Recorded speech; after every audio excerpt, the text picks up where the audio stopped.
Hello everyone, this is me Sadia है। मैं आपके लिए लेकर आई हूँ एक और रीडिंग जो कि होगी उन लोगों के लिए जो जानना चाह रहे हैं कि आपका पर्सन आपसे करंट सिचुएशन में क्या कहना चाहता है। तो ये रीडिंग डेफिनेटली आपके लिए है। क्या है उसके मन में, क्या है उसके मैसेजेस, वो सब जानेंगे हम इस रीडिंग में। So stay tune. और रीडिंग शुरू करने से पहले रिमाइंड करवा दूँ कि ये एक जनरल रीडिंग है। अगर आपको पर्सनलाइज रीडिंग लेनी है तो रीच आउट कर सकते हो। ईमेल आईडी डिस्क्रिप्शन बॉक्स में गिवन है। सो क्या कहना चाहता है आपका पर्सन आपसे, क्या है उसके मन में, क्या है उसके मैसेजेस आपके लिए। Let's find out. क्या कहना चाहता है आपका पर्सन आपसे, क्या है उसके मन में जो वो आपसे कहना चाहता है। Let's see, let's find out. क्या कहना चाहता है आपका पर्सन आपसे right now. I choose to walk away और stay silent but I am badly affected. आप में से मेजॉरिटी लोगों के लिए आपका पर्सन आपसे कहना चाहता है कि आप दोनों के दरमियान में फ़ाइट हो या फिर आप दोनों एक दूसरे के साथ हो, दोनों सिचुएशन में आपका पर्सन बहुत ज़्यादा अफेक्टेड होता है इस कनेक्शन को लेकर। आप में से कुछ लोगों के लिए आपको शायद लगता है कि आपके पर्सन जो है वो they don't care, they don't bother, लेकिन ऐसा नहीं है। आप दोनों अगर साथ होते तो उसको लाइफ में अच्छा फील होता है। अगर आप साथ नहीं होते हो, फाइट होती है, आर्ग्यूमेंट होता है, तो उससे वो डेफिनेटली अफेक्ट होता है। आपको शायद लगता है कि person does not care at all, लेकिन आपका पर्सन कहना चाहता है कि आपको गलत लगता है। I promise I will marry you and only you. आपका पर्सन आपसे फ्यूचर का प्रॉमिस करना चाहता है। वो चाहता है कि आपको बता सके, रियलाइज़ करा सके, ट्रस्ट दिला सके कि वो आपसे ही शादी करेगा। जब भी शादी का टाइम आएगा, जब भी सिचुएशन उस जगह पहुंचेगी जहाँ पे इनको डिसीजन लेना होगा, तो वो आपको ही चूज़ करेंगे। और क्या कहना चाहता है आपका person. Financial differences that we have will be an issue, my family won't approve. आप में से कुछ लोगों के लिए आपके पर्सन और आपके दरमियान में फाइनेंशियल डिफरेंसेस हो सकते हैं। हो सकता है कि आप फाइनेंशियली स्ट्रांग हो, पर्सन ना हो। ये भी हो सकता है कि पर्सन स्ट्रांग है, आप ना हो। कहीं ना कहीं आप दोनों के दरमियान में फाइनेंशियल डिफरेंसेस या फैमिली का जो अप्रूवल है आने में थोड़ा मसला हो सकता है, जिसकी वजह से शायद अभी आपका पर्सन कोई एक्शन नहीं लेना चाह रहा towards you, towards this connection. लेकिन वो प्रॉमिस कर रहे हैं कि जब भी ऐसा मौका आएगा, जैसे ही ऐसा टाइम आएगा जहाँ पे उनको आपको लेकर कोई डिसीजन लेना है, तो वो डेफिनेटली डिसीजन लेंगे, आपको चूज़ करेंगे। Let's see what else. और क्या कहना चाहता है आपका पर्सन आपसे। I know I could have treated you better but. आप में से कुछ लोगों के लिए आपके पर्सन शायद आपको उस तरह से ट्रीट नहीं कर पा रहे हैं जैसा कि वो करना चाहते हैं। शायद सर्कमस्टांसेस ऐसे हैं, शायद वो आपको रियलाइज़ नहीं करवा पा रहे हैं कि वो आपको कितना चाहते हैं, इस कनेक्शन को कितना चाहते हैं। और वो जानते हैं कि वो शायद आपके साथ जस्टिस नहीं कर पा रहे, लेकिन दे विश कि वो आपको सही से ट्रीट कर पाते या सही से ट्रीट कर पाएँ still.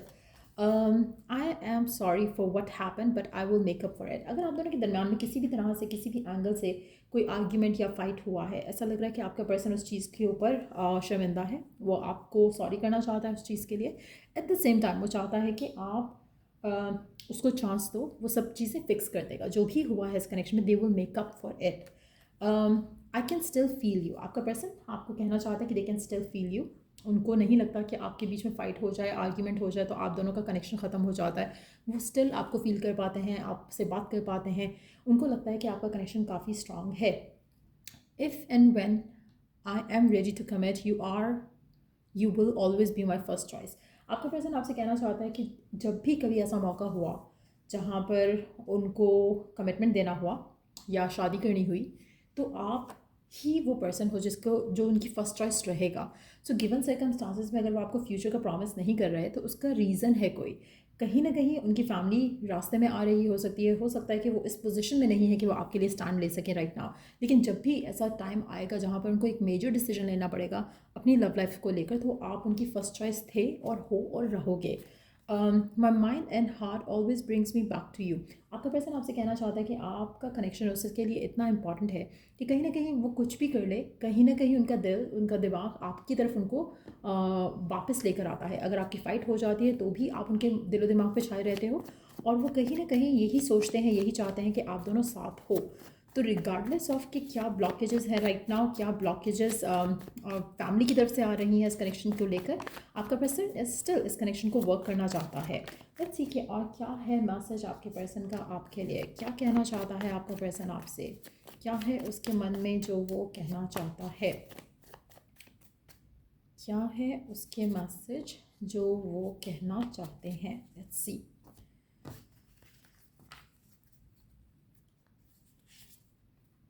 You always push the wrong buttons. आपका पर्सन आपसे कहना चाहता है कि कहीं ना कहीं आप उसको कभी कभी बहुत ज़्यादा ऐसा कुछ कह देते हो जिससे उनका गुस्सा ट्रिगर हो जाता है, नेगेटिव इमोशंस ट्रिगर हो जाते हैं। आप कहीं ना कहीं उनको ट्रस्ट नहीं करते हो जिससे वो और गुस्सा होते हैं और ज़्यादा उनको लगता है कि कनेक्शन जो है उससे इन्फ्लुएंस होता है बैडली। उनको लगता है कि आपको चाहिए कि आप थोड़ा अंडरस्टैंडिंग रहो उनको लेकर, इस कनेक्शन को लेकर। I don't think I ever loved anyone like this. उनको लगता है कि उन्होंने आज तक कभी किसी को इतना नहीं चाहा जितना उन्होंने आपको चाहा है या जितना आपको प्यार करते हैं। I love day dreaming about you. आपका पर्सन आपसे कहना चाहता है कि उनका दिल करता है कि वो आपके बारे में डे ड्रीम करते रहें, हर वक्त आपके बारे में सोचते रहें, आपके साथ फ्यूचर के बारे में सोचते रहें। तो कहीं ना कहीं they love thinking about you. Our connection is one of a kind, I know. आपका पर्सन आपसे ये भी कहना चाहता है कि ये जो कनेक्शन है आप दोनों का, ये वन ऑफ अ काइंड है और वो ये बात जानते हैं। वो ये कनेक्शन जो आपका उनके साथ है, इसकी इसका यू नो जो it is not like any other connection जो उनकी लाइफ में था या है या कभी होगा। ऐसा दे नो कि कुछ स्पिरिचुअल है इस कनेक्शन में, कुछ कुछ डीपर है इस कनेक्शन में जो कि शायद उन्होंने पहले कभी फील नहीं किया। Just being near you is intoxicating. आपका पर्सन आपसे कहना चाहता है कि आपके पास होना से ही उनको एक अजीब सी एक फीलिंग रहती है जो कि शायद वो वर्ड्स में एक्सप्लेन नहीं कर सकते। We are getting closer. I think आपके पर्सन को लगता है कि दिन ब दिन आप दोनों एक दूसरे के करीब होते जा रहे हो, एक दूसरे के साथ और अटैच हो रहे हो, ऐसा उनका मानना है, ऐसा उनका फील करना है। I know you are hiding your true feelings. आपके पर्सन को लगता है कभी कभी कि आप अपनी ट्रू फीलिंग्स हाइड करते हो उससे, आपके दिल में जो है आप वो कहते नहीं हो। I still care because I love you. आपका पर्सन आपसे कहना चाहता है, कन्फेस करना चाहता है कि वो आपको स्टिल चाहता है, आपको स्टिल प्यार करता है, इसीलिए वो आपकी केयर करता है, इसीलिए वो आपको शायद मनाने की भी कोशिश करता है जब आप नाराज़ होते हो। We must solve our issues. आपके पर्सन को लगता है कि आप दोनों को अपने इश्यूज़ जो हैं रिजॉल्व करने चाहिए, बजाय इसके कि फ़ाइट करो या आर्ग्यू करो। जो इश्यूज़ हैं उनको रिजॉल्व किया जाए तो वो बेटर है। I was cheating on you. आप में से कुछ लोगों के लिए आपका पर्सन आपसे कन्फर्म कर रहा है, कन्फेस कर रहा है कि येस उसने कभी आपको चीट किया था। आप में से कुछ लोगों के लिए हो सकता है कि आपकी इसी बात पे फाइट हुई हो, इसी बात पे आप दोनों का आर्ग्यूमेंट हुआ हो या ब्रेकअप हो गया हो या फिर सिचुएशन ख़राब चल रही है आप दोनों की। दे आर कन्फेसिंग कि हाँ ऐसा उनसे हुआ है, लेकिन they want to make up for it. They are sorry कि जो भी हुआ उसके लिए वो माफ़ी मांगते हैं आपसे। I don't react when people mention you. आप में से कुछ लोगों के लिए आपके पर्सन आपसे कहना चाहते हैं कि अभी तक उन्होंने किसी से आपके बारे में बात नहीं की है, वो रिएक्ट नहीं करते। अगर लोग उनसे आपके बारे में पूछते भी हैं या इस कनेक्शन के बारे में पूछते भी हैं तो they keep it to themselves. I am returning back to you. आपका पर्सन आपसे कहना चाहता है कि अगर आप दोनों के दरमियान में फ़ाइट है, आर्ग्यूमेंट है, नो कॉन्टैक्ट है, तो पर्सन आपके पास वापस आएगा ही ज़रूर, क्योंकि उसको लगता है कि यू आर द वन जिसको वो चाहते हैं या जिसके साथ वो होना चाहते हैं। लेट्स सी और क्या है मैसेजेस आपके पर्सन के आपके लिए, और क्या कहना चाहता है आपका पर्सन आपसे। You are all mine I promise. Again एक फ्यूचर को लेकर एक प्रॉमिस करना चाहते हैं आपके पर्सन कि जब भी वो मौका आएगा और जब भी वो टाइम आएगा जहाँ पर इनको शादी करनी है, कमिटमेंट देना है, दे प्रॉमिस कि वो आपसे ही शादी करेंगे। I love you more than I ever loved anyone in my life. फिर से सेम मैसेज कि उन्होंने इतना किसी को नहीं चाहा जितना वो आपको चाहते हैं अपनी लाइफ में। सो लेट्स सी और क्या है मैसेजेस उनके आपके लिए। I want to marry you.